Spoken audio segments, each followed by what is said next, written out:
अगर मैं आपसे कुछ जापानीज कार ब्रांड्स की यूएसपी पूछूं तो आपको शायद मित्सुबिशी की यूएसपी के लिए थोड़ा सोचना पड़ेगा। इसुजू की यूएसपी बतानी पड़े तो और भी दिमाग पर जोर डालना पड़ेगा। टोयोटा की पूछूं तो आपको बहुत सारी चीजों में कोई एक चुनने में टाइम लगेगा। सुजुकी के बारे में पूछा जाए तो किसी एक पॉइंट पर सेटल होने में लंबा डिस्कशन चलेगा। लेकिन अगर आपसे मैं होंडा की यूएसपी पूछूंगा तो एक झटके में आप बोल पड़ेंगे आईवी टेक होंडा के पास वो ब्रह्मास्त्र है जिसके आगे पूरी दुनिया के कार मेकर्स और ऑटो इंजीनियर सम्मान में सर झुकाते हैं। और अगर आपको आज की तारीख में होंडा का आइकॉनिक आईवी टेक थ्रिल चाहिए तो इसके लिए कम से कम आपको 8.5 लाख रुपए तो देने ही पड़ेंगे होंडा अमेज लेने के लिए, क्योंकि अब अमेज ही इंडिया में होंडा की एंट्री लेवल कार बची है। मगर एक दौर था जब होंडा अपना आईवी टेक थ्रिल एक बहुत ही सस्ते दाम और एकदम एंट्री लेवल सेगमेंट में ऑफर कर रही थी, जिसका नाम था ब्रायो, जिसे होंडा ने एडवर्टाइज किया था the car that loves you back. Honda की इस ग्लोबल कार की इंडिया के स्मॉल कार सेगमेंट में बड़ी एंट्री हुई। ब्रायो आई तो इसके पास ऑलरेडी इंटरनेशनल क्रेडिबिलिटी थी, बहुत ही तगड़ा इंजन था और टाइनी बॉडी में गजब का इंटीरियर स्पेस था। यानी होंडा ब्रायो ऑलमोस्ट सब कुछ वो ऑफर कर रही थी जो एक हैचबैक के लिए इंडियन बायर मांगता है। पर आखिर कैसे एक कार जिसमें अपने सेगमेंट का सबसे बेस्ट इंजन था, होंडा की लेजेंडरी रिलायबिलिटी थी और खुद का ग्लोबल फैनबेस था, उसके बावजूद भी उस कंट्री में जहां इसके टाइम पर हैचबैक्स का ही जलवा था, फिर भी होंडा ब्रायो फेल हो गई। और कैसे इस कार के साथ हमेशा से एक पनौती फैक्टर लगा ही रहा, इसके पीछे बहुत ही इंटरेस्टिंग रीजंस हैं जो मैं आज आपको बहुत ही डिटेल में बताने वाला हूं। सबसे पहले तो आप ये समझिए कि आखिर क्यों होंडा ब्रायो एक बहुत ही शानदार पैकेज था। होंडा की हमेशा से एक फिलॉसफी रही है मैन मैक्सिमम मशीन मिनिमम, और ब्रायो की पैकेजिंग में ये साफ दिखता था। टिपिकल अर्बन प्रैक्टिकलिटी के लिए ब्रायो को लुक्स और डायनेमिक्स में तो कॉम्पैक्ट रखा गया था, लेकिन फ्रॉम इनसाइड इस गाड़ी का कैबिन स्पेस बहुत ही चतुराई से डिजाइन किया गया था। ब्रायो की लेंथ 3610 mm थी, चौड़ाई 1680 mm और हाइट 1500 mm थी, लेकिन अगर इसका व्हील बेस देखेंगे तो ये 2345 mm का था, जो कि इस साइज की कार के हिसाब से लंबा व्हील बेस माना जाता है। होंडा ने इस गाड़ी के व्हील्स को खींचकर इसके एकदम कॉर्नर्स तक ला दिया था, जिसकी वजह से इससे साइज में कहीं बड़ी स्विफ्ट और i10 से ज्यादा ब्रायो में लेगरूम मिलता था। इसके ऊपर से ब्रायो की फ्रंट से लेकर रियर विंडो और इवन टेल ग्लास एरिया बहुत बड़े रखे गए। अनलाइक मारुति स्विफ्ट, इससे ब्रायो का कैबिन बहुत ही रूमी फील होता था। इसकी कूप्ड आउट सीट्स पैसेंजर के लिए एक्स्ट्रा लेगरूम बनाती थी। इसके ऊपर से ऑलमोस्ट पूरा ही इंटीरियर बेज कलर में रखा गया ताकि कैबिन में एयरीनेस की फील बनी रहे। और हाँ, होंडा ब्रायो अपने टाइम की one of the first car थी विद स्टीयरिंग माउंटेड कंट्रोल्स, और ये सारी चीजें ब्रायो में इसलिए ऑफर हो पा रही थी क्योंकि इस गाड़ी को होंडा ने एक्सक्लूसिवली इंडिया के लिए नहीं डेवलप किया था, बल्कि इंडोनेशिया और थाईलैंड जैसे मार्केट्स के लिए भी तैयार किया था, जो कि इसकी ऑफरिंग में झलकता था। गौर करने वाली बात यह है कि ब्रायो होंडा के ग्लोबल लाइनअप में सबसे छोटी कार थी। अगर होंडा की कार्स को अलग रख दें तो इस कार की कॉम्पैक्ट डायनेमिक्स अर्बन स्पेस में काम भी बहुत आती है। आप जानकर हैरान होंगे कि ब्रायो की टर्निंग रेडियस मुश्किल से 4.5 मीटर भी नहीं थी, यानी जितने स्पेस में आप एक बाइक मोड़ेंगे उतने में ही ब्रायो यूटर्न ले लेगी। वैसे ब्रायो शब्द एक इटालियन वर्ड है जिसका मतलब है अट्रैक्टिव और स्टाइलिश। फिर आता है इस गाड़ी की बिगेस्ट यूएसपी, इसका आईवी टेक इंजन। होंडा ने ब्रायो में नेचुरली एस्पायरेटेड 1 लीटर का 4 सिलेंडर सुपर रिफाइंड इंजन, जो कि 6000 आरपीएम्स पर 88 पीएस की पावर बनाता था और 4500 आरपीएम्स पर 109 न्यूटन मीटर्स का टॉर्क निकालता था। आप खुद सोचिए कि एक ए सेगमेंट की जरा सी हैचबैक में ऑलमोस्ट 90 पीएस का पावर बिहाइंड द व्हील कितना मैसिव फील होता होगा। इसका अंदाजा लगाने के लिए हमने ब्रायो का पावर टू वेट रेशियो निकाला। होंडा ब्रायो का कर्व वेट करीब 950 केजी का था, जो कि 88 पीएस के हिसाब से 92 पीएस पर टन होता है। अब आप सोच सकते हैं कि क्यों ब्रायो इतनी फन टू ड्राइव कार थी। एक ऐसा सेगमेंट जहां नॉइजी 3 सिलेंडर इंजन वाली कार्स भरी पड़ी हैं, वहां ब्रायो का ये super refined 4 cylinder engine definitely benchmark set करता था। जिन लोगों ने होंडा ब्रायो को ड्राइव किया है उन्हें पता है कि कैसे इसका आईवी टेक 4000 आरपीएम्स के बाद इस गाड़ी का पूरा कैरेक्टर ही बदल देता है। यही वजह है कि होंडा ब्रायो अपनी कैटेगरी की अकेली कार थी जो 0 to 100 की स्पीड सिर्फ 30 सेकंड्स के अंदर करती थी।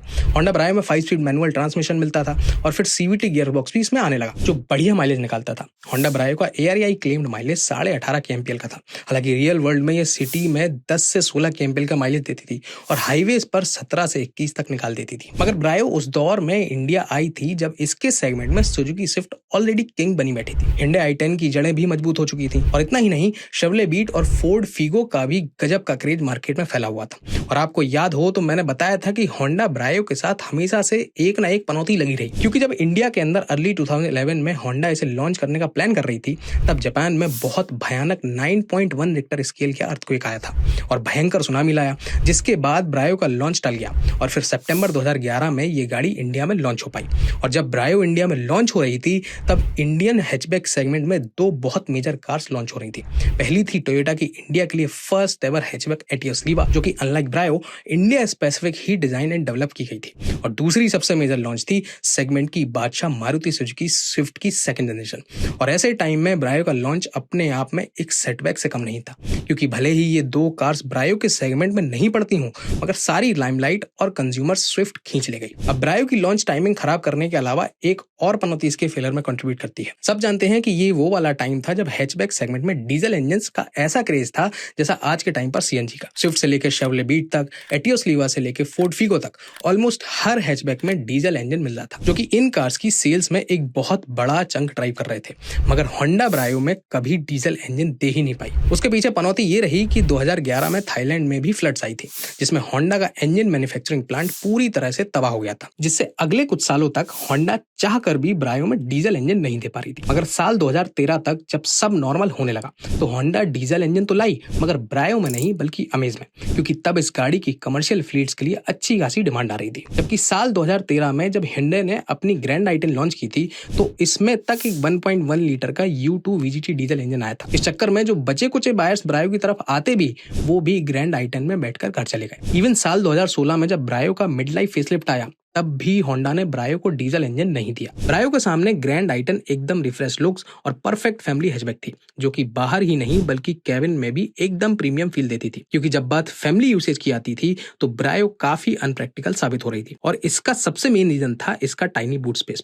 ब्रायो में मात्र 175 लीटर्स की डिग्गी आती थी, जिसमें एक स्टैंडर्ड साइज का सूटकेस तक रखने में स्ट्रगल करना पड़े। ऊपर से इसकी ओपनिंग भी बहुत हाई एंड नैरो थी। इंडिया में आज भी अधिकतर फैमिलीज में एक ही कार होती है, और एक फैमिली कार में अगर फैमिली का ही सामान ना आ पा रहा हो तो फिर उस गाड़ी को मम्मी लोग से बहुत गालियां पड़ती हैं। और इसके छोटे से बूट स्पेस के पीछे बड़ा रीजन था ऑल ग्लास टेलगेट, जो कि मोस्टली इंडियंस को अनप्रैक्टिकल, रिस्की और ऑड लगता था। इंडिया के अर्बन कंडीशंस में जहां बम्पर टू बम्पर ट्रैफिक में रियर कोलिजन बहुत ही कॉमन है, वैसे हालात में ये एक ग्लास रियर बहुत ही रिस्की साबित हो सकता था। ऊपर से इसका रियर डिजाइन अपने आप में इनकम्प्लीट सा लगता था। मुझे पर्सनली ऐसा फील होता था कि ब्रायो को जल्दबाजी में होंडा ने जैपनीज स्वॉर्ड कटाना से पीछे से काट दिया, और ये रॉन्ग कट होंडा को बहुत भारी पड़ गया, जिसमें ब्रायो की डिक्की के साथ साथ इसकी प्रैक्टिकलिटी भी कट गई। और शायद होंडा को भी अपनी इस गलती का एहसास हुआ, तभी जाके होंडा ने ब्रायो की जो 2018 में जब सेकंड जनरेशन निकाली तो इस वाली ब्रायो में से ऑल ग्लास टेलगेट हटा के कन्वेंशनल टेलगेट दिया।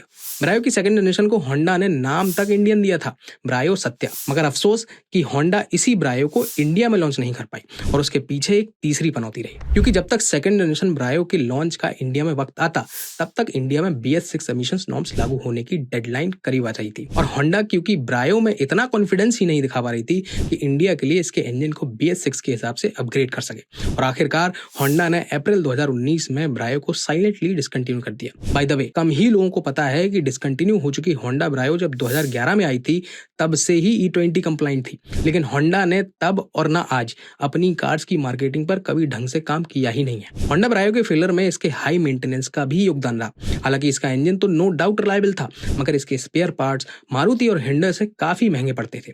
ऊपर से 6 मंथ्स वाला शॉर्ट सर्विस इंटरवल भी बहुत से लोगों के लिए अनोइंग साबित होने लगा था।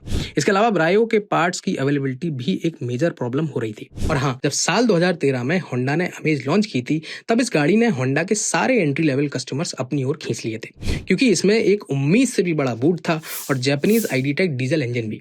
मोस्ट ऑफ द बायर्स जो ब्रायो के लिए होंडा के शोरूम में जाते भी थे, वो अमेज लेके बाहर आते थे। लेकिन होंडा ब्रायो अपने आप में एक drivers car in a market full of people movers car. और अगर आपको एक बढ़िया ड्राइविंग डायनेमिक्स के साथ IV टेक थ्रिल बेहद सस्ते में चाहिए, तो आप सेकंड हैंड मार्केट से होंडा ब्रायो उठा सकते हैं। प्री ओन्ड मार्केट में बढ़िया रीजनेबल कंडीशन वाली ब्रायो आपको 2 से 2.5 लाख के अराउंड मिल जाएगी। मेरा तो ये मानना है कि होंडा ब्रायो एक ऐसी गाड़ी थी जिसे इंडिया ने मिसअंडरस्टूड नहीं किया, बल्कि इस गाड़ी के साथ खुद होंडा ने ही इंडिया को मिसअंडरस्टूड किया। आपका इस बारे में क्या सोचना है, ये कमेंट्स में जरूर बताना। और वीडियो अगर अच्छा लगा हो तो इसे प्लीज लाइक करें, हाइप करें, और चैनल को भी सब्सक्राइब कर सकते हैं।